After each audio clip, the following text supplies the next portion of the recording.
победу одержал Жасурбек Тайсон Jo'rayev.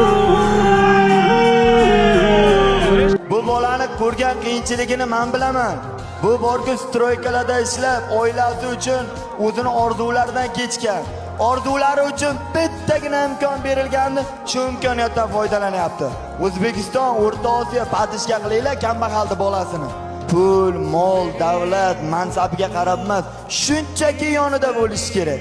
Aytinglar, va qanday ko'z yosh to'kmay bir kambag'alni bolasi g'alaba qozonib, shuncha qiyinchilikdan o'tsa, biza o'sha gap ikkita jaydari yigit soddagina qimmat restoranlar ko'rsa hayajonlanib qoladi. Ya qimmat mashinalar ko'rsa bunga chang qilib qo'ysa egasi gapirmaydigan yigit dalishi davom etadi hikoyasini. Hali bu tarixda qoladi. O'shaga farzandlaringizga aytib berasizlar. Biz qo'ldan kelganini qilyapmiz va davom etamiz. To'xtab qolish niyati yo'q. Xudo xolasa inshaalloh.